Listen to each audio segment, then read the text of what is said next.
I love you so much बच्चा. I know I love हो नाटक चाललंय सगळं आणि तुझ्यामुळे करावं लागतंय हे नाटक. हे बघ तुझा नवरा मला भेटतो, माझ्याशी बोलतो, माझ्यावर प्रेम करतो. हे सगळं माझ्या मनाविरुद्ध. मला नव्हतं करायचं, खरं सांगतो. मला हे सगळं करायला भाग पाडलंय या शनायाने. आमचं जेव्हा अफेअर खरंच सुरू होतं ना, म्हणजे तेव्हा कधी सुरू होतं तेव्हाचे काही फोटोज आणि SMS वगैरे MMS सगळं तिच्याकडे आहे आणि त्याचा धाक दाखवून ती आतापर्यंत ब्लॅकमेल करत आली मला. तू मला भेटायला आला नाहीस, तू मला शॉपिंगला नेलं नाहीस, तू हे अफेअर कंटिन्यू केलं नाहीस तर मी केस करेन असं ब्लॅकमेल करत आली ती मला आतापर्यंत. गॉड यार, पण राधिका आंटीला कळलं कसं की तुम्ही तिथे आहात? मला नाही माहिती यार इशिते आणि मला नाही फरक पडत त्या गोष्टीशी. मला हे कळत नाही की यार out of all the people carry असं का बोलला आणि मी करेन काय त्याला इमोशनली ब्लॅकमेल नाही बरं. आणि त्याला काहीच फील होत नाही का ग? तुला माहिती आम्ही सिंगापूरला गेलो होतो तेव्हा हा इतका खुश होता तिकडे आणि आज सगळ्यासमोर इतकं खोटं बोलला, इतकं भितरं मला कळतच नाही याचं काही किती खोटं बोलायचं यार. शांत हो शनाया. मी एक काम करते, मी तुझ्यासाठी छान फूड ऑर्डर करते, यू विल फील बेटर. ऐक माझं. नाही मला काही खायचं नाही आणि मला इथे राहायचं पण नाही आता. मला नाही कोणाचं तोंडात बघायचं नाही आता आणि एस्पेशली गॅरीचं नाही बघायचं. ऐक ऐक ऐक जरा ऐक ना. गॉड. सनाया तू ऐक, तू पहिला हे बॅग भरणं सोडून दे. मी काय म्हणते तू ऐक ना. हे बघ तू आता खूप चिडलीस सनाया, म्हणून तू वाटेल ते बोलतेस आणि हे निघून जाणं वगैरे टू मच ग. मी तुला आणि ऐक ऐक सगळ्यात महत्वाचं सनाया, हे बघ Gary uncle is the ATM card right. अगं नकोय मला इशी काही आता प्लीज आता नको थांब. ऐक ना एकदा तू एकदा शांतपणे विचार केलास ना की तुला व्यवस्थित. प्लीज आता नको यार. सनाया एकदा ऐक. ATM सनाया.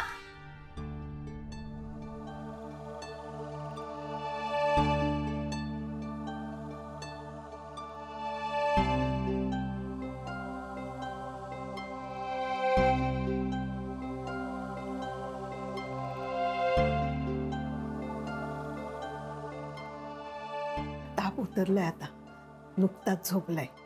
ये बस, ये बस बस.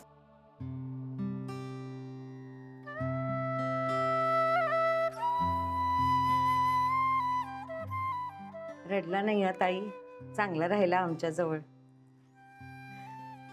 शाण आहे माझा अथर्व. यांनी आम्हाला घराच्या बाहेर काढलं होतं तेव्हाही तो शहाण्यासारखा वागला आणि आत्ताही. काय झालं तिथे? दुसरं काय होणार आहे काकू?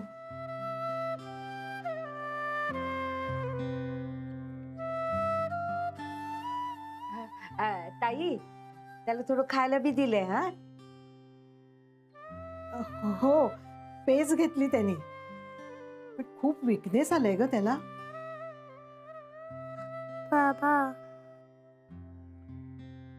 बाबा लहान आहे अजून, काही कळत नाही ग. बाबांची आठवण येत असणार. राधिका चिडू नकोस हो त्याच्यावर. नाही काकू, नाही चिडणार. चिडून काय उपयोग? त्याला तर काहीच कळत नाहीये. कळत नाही तेच चांगलं आहे बरं का ताई. बरं राधिका, मी जरा घरी जाऊन येऊ का? येते मी परत लगेच. नाही नको काकू, तुम्ही आता आराम करा. उगीच मायामुळे तुम्हाला. राधिका, हे असं काहीतरी बोललीस ना तर मी रागवे ना तुझ्यावर, आणि आभार वगैरे मानून परक करणार आहेस मला काय?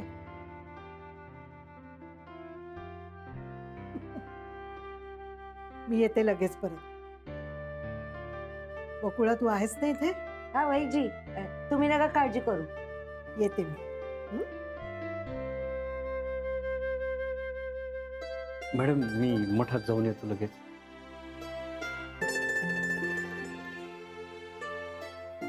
रघु भाऊजी, वहिनी घरी वाट पाहत असतील ना? तुम्ही आता घरी जा, आराम करा. नाही मॅडम, मी लगेच येतो ना. नको, इथे सगळेच जण आहेत की. काहून काळजी करता तुम्ही? बर, पण काही लागलं तर मला फोन करा, मी लगेच येतो मॅडम. बर. येतो.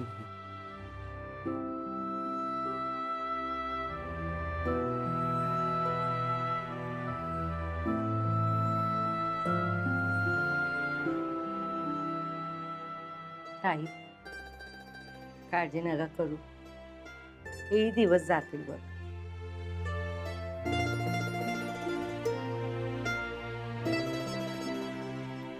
जातील, हेही दिवस जातील,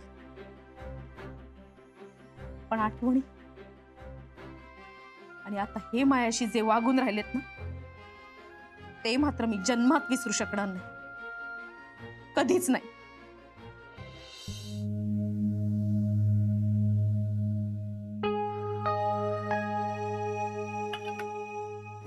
हां.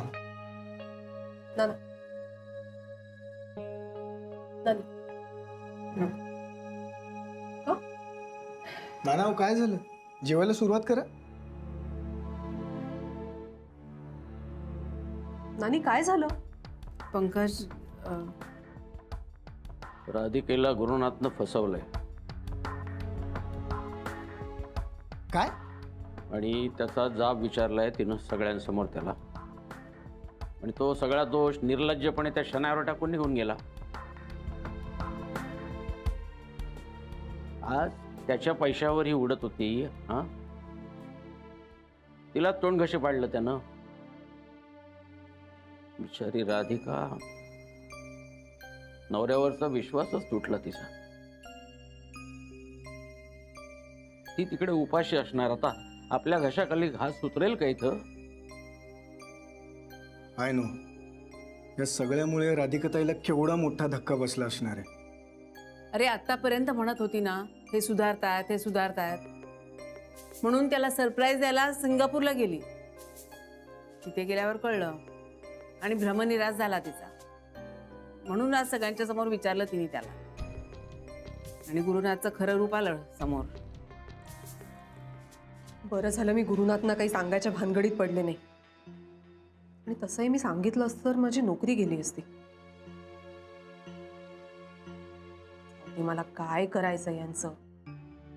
तसंही राधिकाचं अति कौतुक आहेच ना नानांना, बघून घेतील काय ते. मी या सगळ्यांचा विचार नाही करत बसू शकत. बरं ते जाऊ दे, तू शांत हो. तू प्लीज थोडं जेवून घे. नाना तुम्ही पण प्लीज. नाही रे, राधिकाच्या ना चेहऱ्याकडे बघवत नाही आता. मी भेटून येऊ का तिला? आत्ता आय मीन पंकज, तू जेवतोयस ना, मग निदान जेवून तरी जा.